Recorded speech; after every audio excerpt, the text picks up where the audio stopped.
Para o pessoal que está de olho em notebook gamer, hoje o assunto é um dos principais modelos à venda no mercado brasileiro. Me refiro ao Acer Predator Helios 300 com Core i7 11800H e GeForce RTX 3060. Há algum tempo analisei o antecessor dele, que trazia RTX 2060. Atualmente esse bichão custa acima dos 7, 8 mil reais, depende da configuração específica. Mesmo entre esses modelos para jogos, fica num segmento superior. Eu estou usando há cerca de um mês e o adquiri com recursos próprios. Só fiz isso porque o consegui em uma bela promoção. Se vocês querem ficar sabendo quando notebooks, celulares, etc. estão abaixo do preço, não marquem bobeira, entrem em meus grupos gratuitos no WhatsApp ou no Telegram. Neles eu indico para minha audiência ofertas de eletrônicos em lojas online que são realmente boas, importantes, seguras. Basta ter WhatsApp ou Telegram instalado e tocar no link logo aqui embaixo relativo ao seu app de escolha. Pois bem, o Predator que tenho aqui é muito parecido com os de gerações anteriores. A construção tem partes mais sofisticadas em metal, como na tampa, nela tem um logo com LED azul bem estiloso quando acende, a carcaça em si me parece robusta, com dobradiças da tela que, apesar de se mexerem de forma suave, são firmes, e uma alteração até boba que me agradou foi ali embaixo do display. Antes ficava escrito Predator, agora tem só o símbolo discreto. Com satisfação afirmo que um aspecto que melhorou em relação ao que eu conhecia foi o teclado. Ele recebeu uma de minhas principais críticas no irmão mais velho e com leve mudança a Acer conseguiu o resultado bem melhor. O feedback por aqui permanece sendo como se as teclas fossem de borracha ou coisa similar, mas agora a precisão está superior, sem dúvidas. Acaba sendo uma sensação um pouco mais macia ao usá-lo e os erros de digitação diminuíram em 50%, 70% na minha experiência. É um teclado retroiluminado em RGB, dá para configurá-lo em várias cores e ele me agrada de antemão por ter teclas direcionais full size, tem tecla dedicada para barra e interrogação, nada de deslocar esses caracteres pro Q e W, e claro, a boa e velha luzinha no Caps Lock que alguns fabricantes esquecem, tá aqui. Eu falei de precisão melhorada, mas também percebi que ele afunda menos, não afunda quase nada na real. No antecessor, lembro que destaquei que achava estranho uma carcaça com tanto metal ter aquela superfície que variava durante a digitação. Agora não, ela fica inerte. O touchpad mantém a sua resposta apenas ok, não é nada demais, e o áudio do notebook, apesar de trazer o logo DTS:X, não sei o que, fica na média, nem empolgante nem ruim. A conectividade é bacana, com porta USB-C Thunderbolt 4 na direita, ela suporta vídeo e tudo mais, tem DisplayPort, vejam só, um extra interessante, e à esquerda o plug de rede atende quem prefere conexão cabeada, sempre bom. Só faltou a entrada para cartão SD, mas acho que talvez esteja na hora de eu parar de chorar sobre isso, né? Poxa, a Apple, que é a Apple chata pra caramba, voltou com esse leitor nos novos MacBook Pro. Por que não colocá-lo em um modelo gamer que muitas pessoas vão usar para trabalhar? Pensando bem, eu disse que não ia chorar e é exatamente isso que estou fazendo, né? Seguimos. Depois de um período testando várias telas por aí, talvez uma leve reclamada que eu possa fazer seja sobre o painel desse Acer. Ele é Full HD IPS, ou seja, está acima da média no mercado nacional, com imagem que não distorce, a taxa de atualização são 144 Hz, o que garante imagens fluidas, isso faz diferença para mim até no dia a dia sem jogar, mas eu achei que o brilho poderia ser maior. Um dia desse estava com o Note em uma varanda, muita incidência de luz externa, e aí o resultado foi mais ou menos. Beleza, vamos falar do que importa agora para grande parte de quem tá vendo. Desempenho, temperatura. Para começo de história, acho que vale o aviso direcionado ao público geral, que é o seguinte: em trabalho de escritório e até em programas como Photoshop, AutoCAD, ele não tem qualquer tipo de problema, vai com os pés nas costas, bem rápido. Agora falando mais especificamente de games, vocês veem que no Forza Horizon 5 eu fui capaz de jogar em Full HD no Ultra com muita tranquilidade, fluidez total acima dos 60 quadros por segundo. No Shadow of the Tomb Raider, resultados ótimos, coloquei nas configurações máximas e ainda assim o desempenho foi lá em cima. Esses dados que vocês veem foram captados pelo teste do próprio game. Cyberpunk 2077. Esse daí, apesar das atualizações, ainda é um título meio problemático. Percebi uma série de inconsistências no desempenho e o que consegui foi jogar em Full HD no alto com taxa de frames em torno de 40 a 45 por segundo.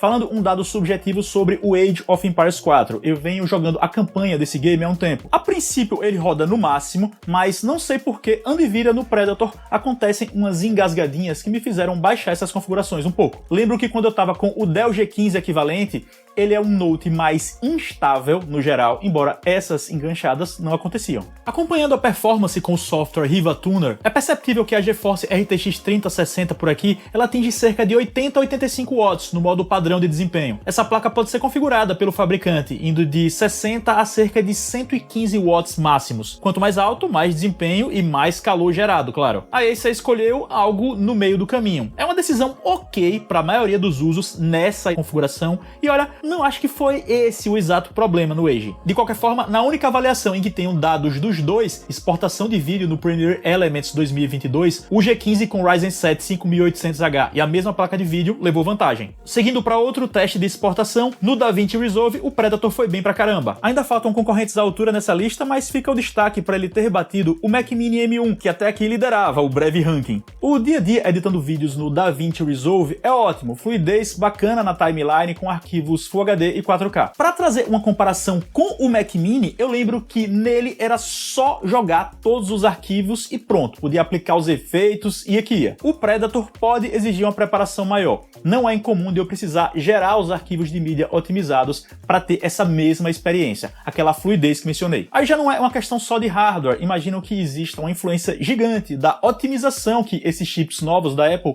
vêm experimentando em vários softwares. Sobre temperaturas, eu as achei muito boas, sem preocupações. Jogando um Forza Horizon 5, o processador fica em torno de 80 a 82 graus no máximo, já o chip gráfico bate uns 70 a 72. No Cyberpunk, lembro que vi o Core i7 batendo 85 graus, já a GeForce não variou. O teclado do Note durante os jogos esquentou pouco em minha experiência, eu gostei disso. Já em relação a ruído, nas tarefas do cotidiano, eu achei muito controlado. Com navegação na web, Word, Spotify, as ventoinhas até entram em ação, embora de forma muito classuda, discreta. Já em games, meus amigos, acho que esse é o Note da categoria mais barulhento que testei até aqui. A ventoinha chega a fazer um pi na alta rotação. E olhem que existe um modo turbo que libera mais energia para o conjunto. Sobre aquilo que eu disse antes, a GeForce chega em cerca de 100 watts, o que dá um adicional no barulho da ventilação. Seguinte, se eu disse que ele é alto sem o turbo, com essa funcionalidade ativada, não dá. Aí acho que só com um headset que tenha isolação fora de série para aceitar.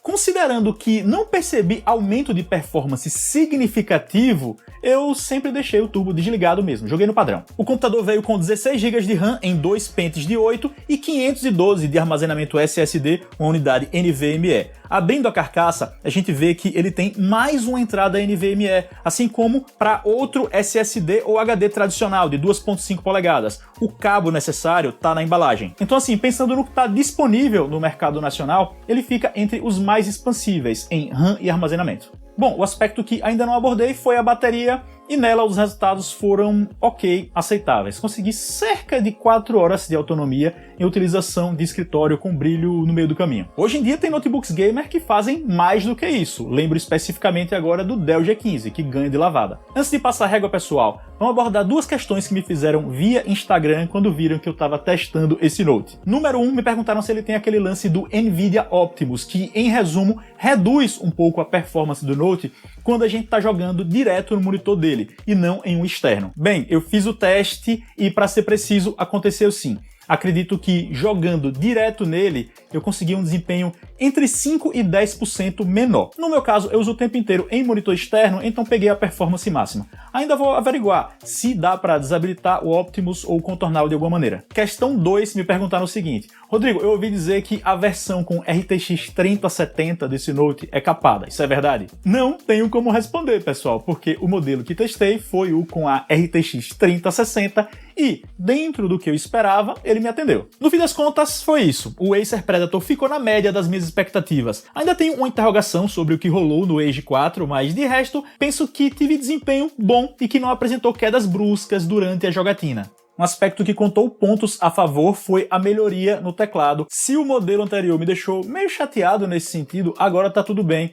E pode ser um Note que eu indico para trabalhar, até para quem vai escrever bastante agora. Em relação ao Dell G15, um grande concorrente, penso que ele perde em tela, na bateria e acho que um pouquinho em desempenho, já que o Dell, por padrão, parece liberar um adicional para a GeForce. Por outro lado, o Acer é mais compacto, mais leve e confiável ou estável, dados os diversos relatos de bugs no concorrente. Eu passei por isso, tem vídeo no canal, enfim. Com este cara, o fato é que foi tudo tranquilo, ser confiável importa muito. No mais, as temperaturas foram um pouco melhores. A grande questão é que, se há um tempo o Dell G15 reinava sozinho como o Note com RTX 3060 mais acessível, entre várias aspas, por assim dizer, hoje em dia a coisa mudou. Esse Predator chegou dando de ombro e muitas vezes aparece custando o mesmo ou menos. Nessas ocasiões, me parece uma compra muito válida. Outra vez, não marquem bobeira, entrem em meus grupos no WhatsApp ou no Telegram para saberem quando ele entra em oferta, beleza? Espero que tenham gostado do vídeo. Se gostaram, escolham o gostei aqui embaixo, que é o joinha.